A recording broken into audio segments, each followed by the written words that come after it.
All right, let's clear this up. This whole Goldilocks and the Three Bears story, total nonsense. Bears, please. If I'd seen one, I'd have bolted. Want to know what really happened? Well, it involves uncovering the biggest secret of my life. And yes, meeting a ridiculously handsome prince. Hey, why should Cinderella and Rapunzel get a prince in their stories and not me?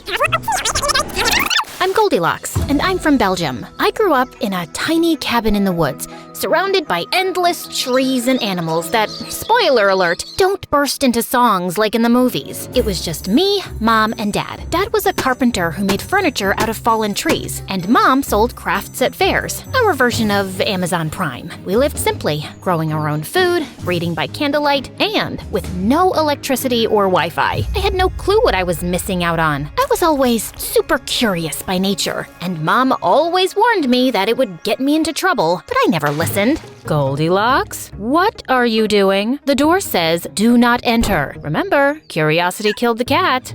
Yeah, but don't cats have 9 lives? I'm just trying to live my best one. What happened when I told you not to touch the beehive? But we get honey from there. How cool is that?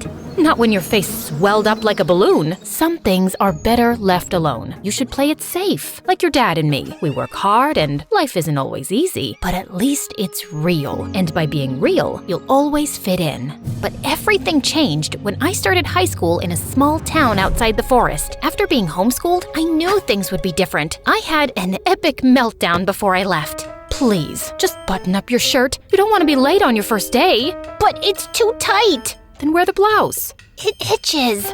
I know, my t-shirt is just right. Oh no, but it won't match my shoes. High school was a whole new world. No more dodging tree branches or picking berries. Suddenly, I was navigating crowded hallways and trying to crack the code of cafeteria cliques. No matter how hard I tried, I just didn't fit in. Also, it took me so long commuting back and forth from school, and it was super tiring. So when I spotted a neon flyer at school advertising available spots in new on-campus housing, I saw my chance to make some real friends. Sure, there would be chaperones around, but I'd also finally have a little space for Mom and Dad. Be yourself, and please, trust that your new roommates will see how brilliant you are. And maybe this time, try not to do the whole which seat is the most perfect analysis out loud. Noted. I was bouncing with excitement to meet my new roommates, praying they'd like me. Turns out, I had nothing to worry about. The door opened to the most handsome guy I'd ever seen, with blonde waves and sparkling blue eyes. Hi, I'm Rupert. Let me get those bags for you. He casually lifted my heavy suitcase with one muscly arm like it was nothing. Winnie was like a walking fashion magazine, with highlighted curls cascading down her back. Ooh, what fun. Somebody needs a makeover. You can borrow my clothes anytime. And you should. Teddy was this cute tech hippie who was always meditating in designer clothes. Your aura is amazing.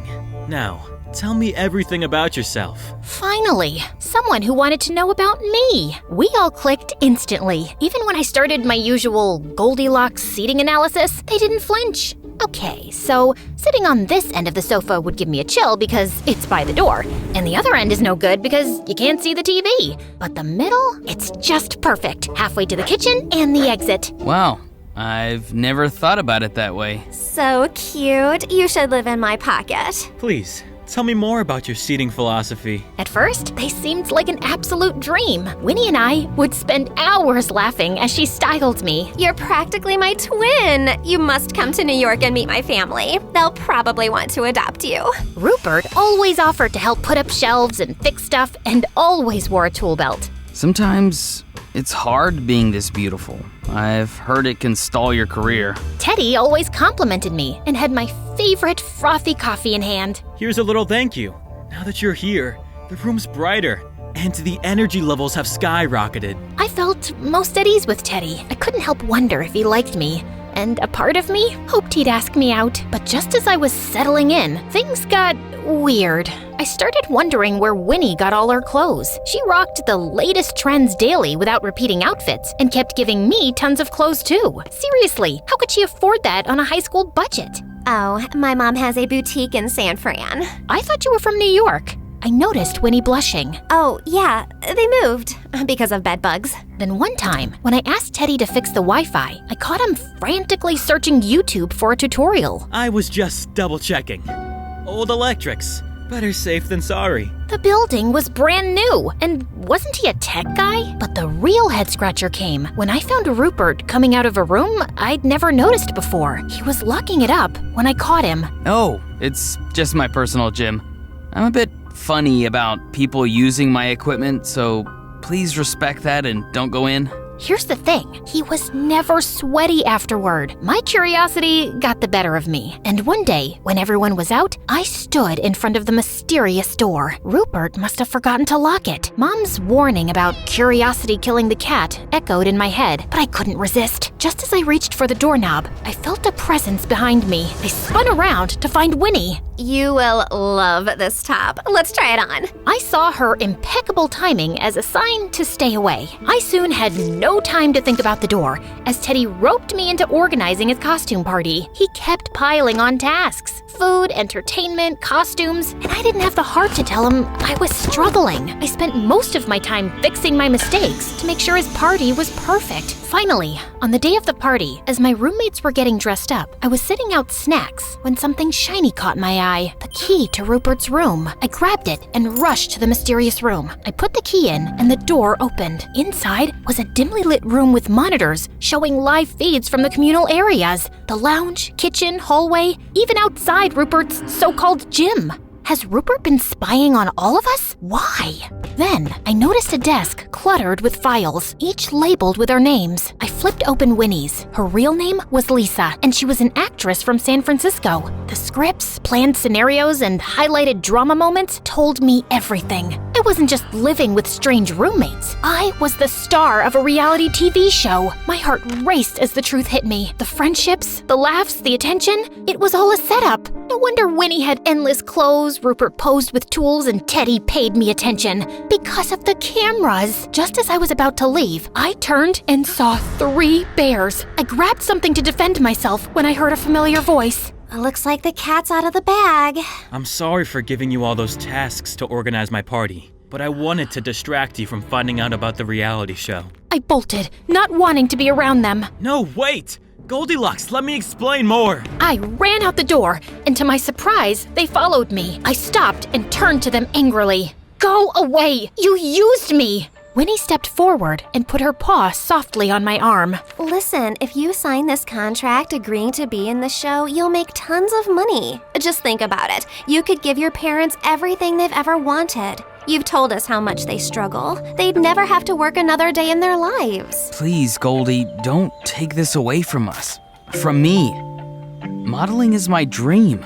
But it was Teddy's silence that struck me the hardest. He couldn't even look me in the eye. My dad's hands have calluses from years of carpentry, and Mom puts in long hours for almost nothing. But if signing only changes things for me and leaves their quiet life in the woods untouched, then I think I can go through with it. I promise nothing else will change. I know I was supposed to act like your friend, but I really do feel like we are besties. Really? Really. Also, you'll be the most popular girl at school because everyone loves a celebrity. It's what you've always wanted, to fit in somewhere. I mean, I guess so then. Wait! No, Teddy, don't.